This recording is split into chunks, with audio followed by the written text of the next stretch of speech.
안녕하세요, 여러분. 오늘 이야기를 함께 들어봐요. 남편과 사별하고 우울한 나날의 연속이었습니다. 그런 저에게 한 줄기 빛처럼 다가와 준 친구의 남편과 만나온 지도 벌써 2년이 다 되어 갑니다. 겉모습과 다르게 그분과는 맞는 부분이 참 많았죠.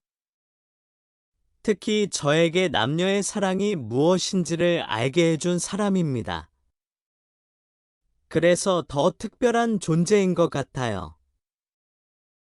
많이 아껴주기도 하고 사랑해주고 무슨 일이 되었든 항상 저를 만족시켜 주려 노력을 많이 하는 분이었는데 저에게 다른 목적을 가지고 접근한 걸 알게 된 후 헤어지게 되었습니다. 그분과 헤어지고 허전한 마음에 2명의 남자를 소개받았는데 자꾸만 그 남자와 비교하게 되고 금방 헤어지게 되었습니다. 내 눈에 콩깍지가 씌었는지 이제는 다른 남자는 성에 차지 않으니 말입니다. 글쎄요. 그분께 너무나도 실망하여 속상한 마음은 그대로인데 왜 자꾸 생각이 나는 걸까요? 저희 남편은 작은 공방을 운영하고 있었고 저 같은 경우 결혼해서 아이를 낳고부터 남편을 따라 공방에서 함께 일을 했었어요. 결혼 6년 차부터 저희는 강남의 40평대 아파트를 매도하고 성남 쪽에 삼각 건물을 소유하게 되었는데 4층에 저희가 살면서 2층과 3층은 임대를 놓고 1층 상가에는 남편의 공방으로 이용하고 있었습니다. 저는 주로 공방에 사용되는 목재나 부속품 등의 재고를 파악하고 모자란 게 있으면 주문을 넣고 또 남편이 고급 목재로 만든 수제 가구들을 인터넷으로 팔거나 주문받거나 하는 일들을 처리하였습니다. 가끔은 목공 교육으로 강의를 나가는 일이 종종 있었습니다. 그리고 가끔 현장에 투입되기도 했고요. 예전에 목수를 오랫동안 했었거든요. 그래서 지방을 오가는 장거리 출장이 종종 있었습니다. 그날은 남편이 인천 쪽에 목공 교육을 간 날이었는데 저녁 시간이 훨씬 넘었는데도 남편이 올 생각을 안 하길래 전화를 했더니 퇴근길에 차가 막혀 평소보다 늦어진다고 하더군요. 평소 제가 배고픈 걸 못 참는 성격이라 남편에게 짜증을 부렸어요. 늦으면 늦는다고 연락이라도 해야지. 왜 전화 한 통 없었냐고 하면서요. 그런데 저희 남편이 제 전화를 받고 다급한 마음에 서둘러 차를 몰고 오다 그만 교차로에서 사고를 당해 운명을 달리하게 되고 만 것입니다. 내가 그때 전화해서 배고프다고 짜증만 내지 않았어도 남편이 꼭 그 때문에 사고를 당한 것 같아 하루하루를 고통 속에 보내야만 했습니다. 그리하여 2년 넘는 세월 동안 죽은 남편에 대한 속죄하는 마음으로 다른 남자를 일절 만나지 않았고 수절하고 지냈습니다. 그때 당시 제 곁에서 힘이 되어준 친구가 한 명 있었어요. 어린 시절 한 동네에 살며 초등학교, 중학교까지 같이 보낸 친구였죠. 밖에도 잘 나가지 않고 집안에서만 생활하다시피 지내는 내 모습이 그리도 안타까웠는지 어느 날 하루는 그 친구가 우리 집에 와서 차 한잔하며 이런저런 이야기를 하다 수진아, 너 이 넓은 집에 혼자 지내면 무섭지도 않니? 그리고 우리 나이면 아직 한창 때인데 외롭지도 않니? 너도 어디 가서 연애라도 좀 해? 언제까지 이러고 자책하며 지낼 거니? 그러면서 신랑을 저한테 소개시켜 준답니다. 처음에는 그게 무슨 헛소리냐 저도 모르게 소름이 확 돋으면서 왜 너무 망측하다. 앞으로는 내 앞에서 그런 소리 하지도 마. 하지만 그 얘기를 듣는 순간부터 나도 모르게 가슴이 뛰고 설레는 겁니다. 그동안 내 안에 무언가 닫혀있던 게 마구 요동치기 시작하더라고요. 나도 꽤 늙었다는 소리를 듣는 편이었고, 또래 친구들보다 외모도 봐줄 만한데, 이제 나도 즐기면서 살아야 하지 않을까, 이런저런 생각에 빠져 새벽까지 잠을 이루지 못했네요. 그리고 일주일 만에 오랜만에 대학 동기들과 술 약속이 생겨 한껏 차려입고 약속 장소로 나갔습니다.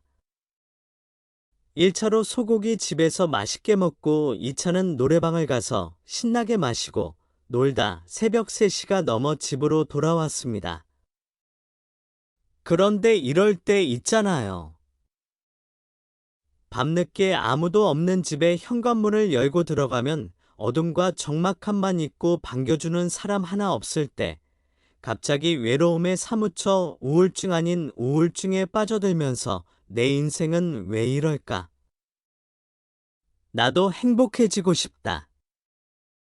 연애하고 싶다. 이런 생각에 갑자기 남자 생각이 절실하게 났는데 딱히 연락하고 지내던 남자도 없을 때라 전화를 하고 싶어도 알고 있는 번호조차 없는데 갑자기 친구 신랑 생각이 난 거예요. 혹시 술 한 잔 생각나면 언제든지 부담 가지지 말고 연락하라면서 친구가 제 폰의 번호를 찍어뒀거든요. 에라 모르겠다 하며 연락을 했더니 새벽인데도 전화를 받은 친구 신랑이 무작정 우리 집으로 찾아왔고 백세주를 몇 잔을 나눠 마신 뒤 필름이 완전 끊겨버린 거예요. 그냥 아무 일이 없었으면 좋았을 것을. 그럼 거기서 끝냈을 텐데 사고를 치고 만 겁니다. 안녕하세요. 저는 40대 중반이고 결혼 12년 차에 남편과 사별하고 혼자 사는 중년 여성입니다. 20대 중반의 직장 내 선후배 사이로 처음 만나 조금씩 친해지면서 연락하고 지내다가 3년이란 세월 동안 연애를 했었습니다. 그리고 30살이 넘어가니 어느 순간 이 사람이랑 결혼하는구나 생각이 들었고 양가 부모님께 인사드리고 결혼 날짜 받고 결혼 준비하면서도 저희 친정집이 경제적으로 많이 기울다 보니 스트레스가 좀 있긴 했지만 그래도 다행히 양가 어르신들 축복 속에 결혼을 하였습니다. 그런데 남편이 불의의 사고로 세상을 떠나고 말았네요. 이후 문제는 친구가 신랑을 저한테 소개시켜준 이유가 따로 있었던 겁니다. 신랑 재산에 손을 대기 위한 계획된 행동이었던 거죠. 처음에는 신랑이 운영하던 1층 상가의 편의점을 오픈하겠다며 보증금도 세를 달라는 겁니다. 권리금도 한 푼 없이요. 상권이 어느 정도 형성된 곳이라 주변 상가들을 매매할 때 바닥 권리금만 5억 원 넘게 형성이 되어 있던 곳인데 말이죠. 그래도 힘들 때 많이 의지했던 친구여서 받아들였죠. 하지만 이런저런 핑계를 대며 계속해서 돈을 빌려달라는 겁니다. 그때서야 그동안 날 이용해 먹으려고 두 사람이 수작을 부렸구나 싶어 기분이 상한 나는 앞으로 돈 얘기 꺼낼 거면 다시는 찾아오지도 말라고 했어요. 몇 달 뒤 집에서 혼자 TV 보고 있는데 친구 신랑이 연락도 없이 집으로 찾아온 겁니다. 뭐도 얻어먹을 거 있어 왔냐고 하니까 그날이 우리가 만난 지 1주년 되는 날이라고 하더라고요. 뭐 사귀는 사이도 아닌데 기념일을 챙기며 쌀쌀맞게 대했는데 갑자기 장미꽃 한 다발을 건네주면서 처음에는 아내가 시켜서 한 지지지만 날 만나는 동안 나에 대한 마음만큼은 진심이었다고 하는 겁니다. 그래서 전 이제 와서 그런 게 무슨 소용이냐. 어차피 사람으로 만난 거 아니냐고 했지만 작은 그램 몰라도 지금은 많다는 소리에 또 넘어가고 말았죠. 참 사람의 정이란 게 무서운데 하룻밤을 보내고 일어나니 안 좋았던 기분들이 사그라들었더라고요.